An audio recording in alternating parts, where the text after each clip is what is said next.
From the same man who brought you The Wolf of Wall Street, The Departed, and Goodfellas comes an introspective movie about faith. Cool.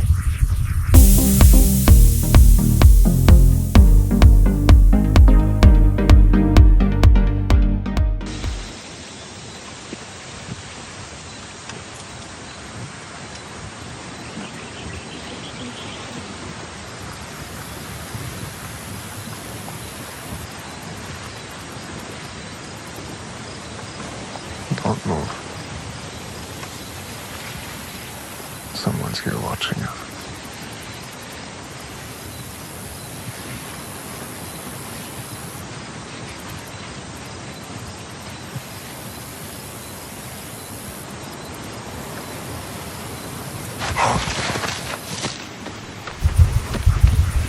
Silence is directed by Martin Scorsese. It stars Andrew Garfield, Adam Driver, and Liam Neeson as 17th century Jesuit priests who go to Japan to try to evangelize. The Japanese, well, they aren't all that into it. Are you going to be into this movie? Here's 5 things you might want to know about Silence. Let's start with director Martin Scorsese. He is an artist. Some directors are great filmmakers, and that's wonderful. It's awesome to be able to make great films. But Scorsese, he does things his own way. He's a little bit different. He paints with his own brush. He is truly an artist in the area of cinema. And I really feel like you can feel that here. The performances he gets out of Garfield and Driver specifically are phenomenal. The way he shoots landscape in the screen is absolutely spectacular. There are so many little touches he has here that I think a different director would completely miss with this movie. And I think that serves the movie incredibly well. One of the interesting choices he makes that I wanted to bring to the forefront is his use of the score in this movie. There isn't one.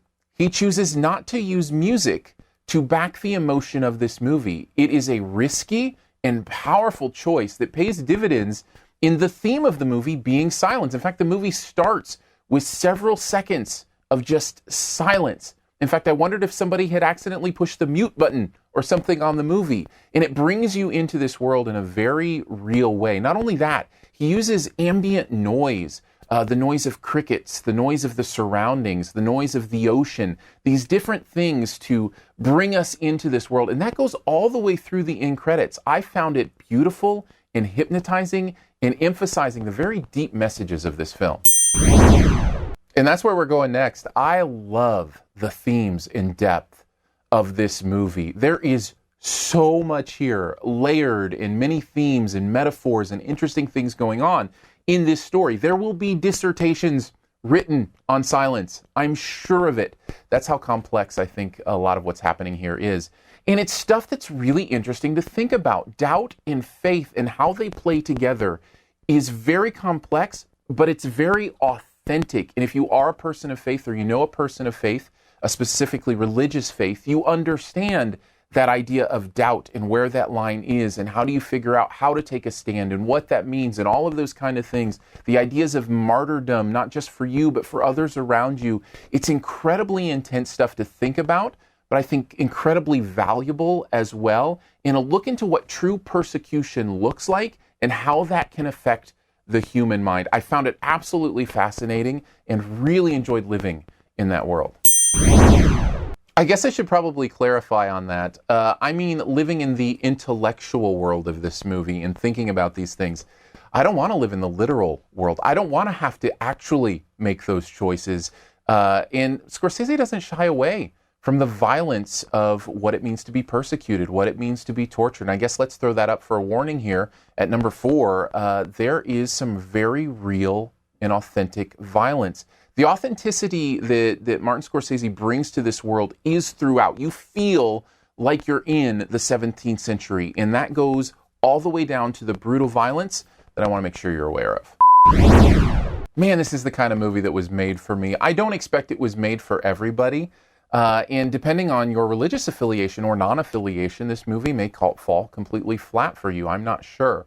The thing that fell flat for me, the one negative I have about this movie, it's too long. It feels like it could have been much more efficient. We could have got where we were going in the same artistic way, but in a much shorter time frame. There are real moments of boredom during this movie. Even though you're still in it with them, it just feels like it could have been compressed so much. Overall, though, Silence, I think, was a fabulous and introspective look at what faith is and how doubt plays with faith and how we as humans interact in the silence of God. I found it beautiful, engaging enough to give it a solid B+. Thanks for checking out this Your Movie Friend review. We'll get to the Best Ever Challenge here in a bit. Before we do, let's connect online. You can subscribe to the YouTube channel, put comments in here. Twitter is where I do a lot of my pop culture conversations, so direct message me there or tweet me there. I'm Aaron Dicer, AARONDICER. Also, we do a weekly podcast, SiftPop, SiftPop, so you can check that out as well. You can also go to yourmoviefriend.com. I'm going to have my top 41 movies of 2016 up there this week, as well as my updated top 100 movies of all time. Excited to put those out there and have some discussion on those as well. All right, on to the Best Ever Challenge, where you name the best movie ever in a particular category and also try to identify my choice. Let's go with Scorsese movies. What is the best Scorsese movie ever?